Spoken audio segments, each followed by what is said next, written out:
इसको समझ आइए कि ये एक्सपोज हो रहा है, तो आप अंदाज़ा लगाएं कि पहले इन्होंने कहा है कि जी मिशाल का वकालतनामा नहीं था, फिर उन्होंने कहा नहीं जी मिशाल का लाइसेंस नहीं था, फिर जब वो सारे मसले हुए कहते जी मिशाल तो वकील ही नहीं है, फिर कहते नहीं जी कमीशन आया था, कमीशन खुद नहीं मिला। ये इनके एक्सक्यूज़ है। कहते हैं अडियाला जेल की थी तो CCTV फुटेजेस ही नहीं है। और अब जब इनके कोई भी बहाना नहीं चला, कमीशन गया था अडियाला जेल, उसने यही जवाब आके दिया कि मैं मुलाकात नहीं करना चाहता था। देखिए जी, दिया अडियाला जेल जो कमीशन गया था उन्होंने कहा कि मुझे 1 मिनट के लिए नहीं मिलने दिया गया।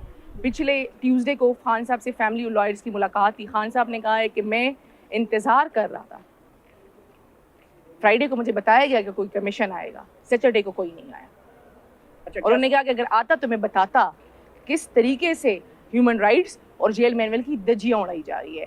देखें जी, ये एक इस टाइम तो समझे हम अपने लिए नहीं, इंसाफ को इंसाफ दिलाने के लिए लड़ रहे हैं और ये हमारा मुल्क है, हमने इसको बचाना है।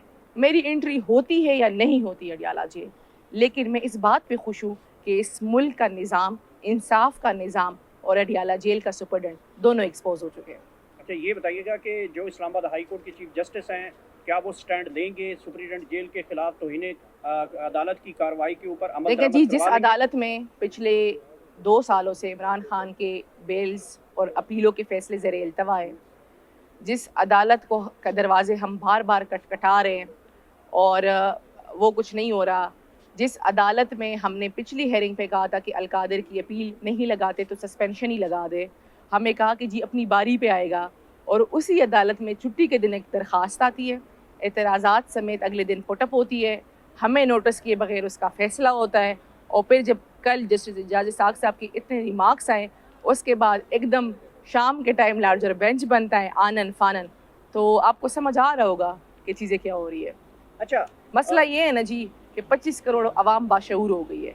विशाल, ये बताइएगा आप उनको ट्रक की बत्ती के पीछे नहीं लगा सकते। विशाल यूसुफ ज़ईद, ये बताइएगा कि हम पिछले 2 सालों से देख रहे हैं जिनके खिलाफ भी तौहीन अदालत की कार्रवाई की गई है, वो सिपाही से लेकर 22 ग्रेड का अफसर हो, लेकिन उसके ऊपर अमल दरामद नहीं होता। तो इस मरतबा क्या समझते हैं कि आप अडियाला जेल के खिलाफ तौहीन अदालत की कार्रवाई करके तौहीन अदालत उसके ऊपर लगवा लेंगी? देखिए जी, मसला ही तो सारा यही है, हमारे टैक्स के पैसों से तनख्वाहें लेने वाले इसलिए इतने शेर और बहादुर बने हुए हैं, क्योंकि उनको पता है कि उनके खिलाफ तौहीनी अदालत अगर हो भी गया तो वो इम्प्लीमेंट नहीं होगा। कौन नहीं इम्प्लीमेंट कर रहा? हुकूमत, वक्त की हुकूमत। और क्यों नहीं कर रही? क्योंकि उन्होंने फॉर्म 47 की अपनी बेसाखियों पे मौजूद हुकूमत बचानी है।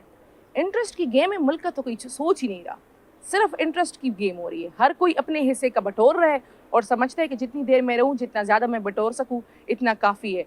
तो मेरे ख्याल से जो इमरान खान ने कहा था कि जो नस्ल में तैयार कर रहा हूँ वो बड़ी हो रही है, तो हम बड़े होके आ गए हैं। इंशाल्लाह हुआ या ना हुआ मुकाबला करेंगे, आखिरी हद तक मुकाबला करेंगे। बहुत शुक्रिया, थैंक यू।